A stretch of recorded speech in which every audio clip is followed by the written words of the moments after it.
FIFA বিশ্বকাপ 2026 শুরু হয়ে যাওয়ার পর আবারও বিশ্বজুড়ে চাঙ্গা হয়েছে ফুটবল উন্মাদনা। মাঠে চলছে নতুন নতুন লড়াই, আর একই সঙ্গে নতুন করে আলোচনায় ফিরে আসছে ফুটবল ইতিহাসের কিংবদন্তি খেলোয়াড় পেলের কথা। তিনি ছিলেন ব্রাজিলের একজন কিংবদন্তি ফুটবলার, যাকে ইতিহাসের সর্বকালের সেরা ফুটবলারদের একজন বলা হয়।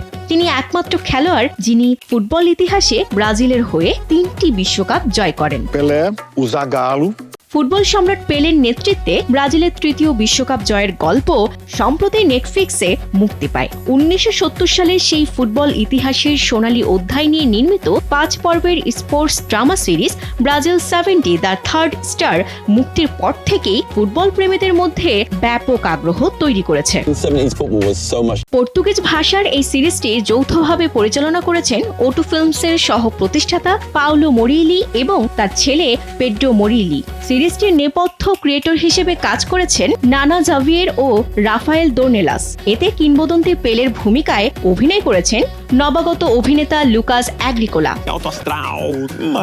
16 বছরের ঊর্ধ্বের দর্শকদের উপযোগী এই সিরিজে তৎকালীন ফুটবলার ও কোচদের ড্রেসিং রুমের ভেতরে নানা অজানা কথাবার্তা ও মনস্তাত্ত্বিক লড়াই নাটকীয়ভাবে ফুটিয়ে তোলা হয়েছে। সেই সময়ের দুই গুরুত্বপূর্ণ কোচ জোয়াও সালদানহার এবং জাগালোর এর চরিত্র সিরিজে বিশেষভাবে স্থান পেয়েছে। সালদানহার ভূমিকায় রয়েছে রদ্রিগো সান্তোরো এবং জাগালোর চরিত্রে অভিনয় করেছেন Bruno Mazzeo. o maior desafio desse projeto era Mexico ও ব্রাজিলের বিভিন্ন লোকেশনে চিত্রায়িত এই সিরিজে 70-এর দশকের ফুটবলের আবহ ফুটিয়ে তুলতে ব্যবহার করা হয়েছে আধুনিক প্রযুক্তি ও ভিএফএক্স। নির্মাতাদের মতে সে সময় টেলিভিশনের ক্যামেরা মাঠ থেকে অনেক দূরে থাকায় খেলার অনেক সূক্ষ্ম মুহূর্ত ধরা যেত না। সেই সীমাবদ্ধতা দূর করতে সিরিজটিতে 1300-টিরও বেশি ভিএফএক্স শট ব্যবহার করা হয়েছে। এর ফলে দর্শকরা পেলে, জাইরো জিনহো, গেরসন ও রিভেলিনোর মতো কিংবদন্তিদের খেলা আরও কাছ থেকে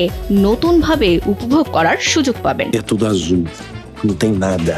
বিনোদন ডেস্ক, কালবেলা।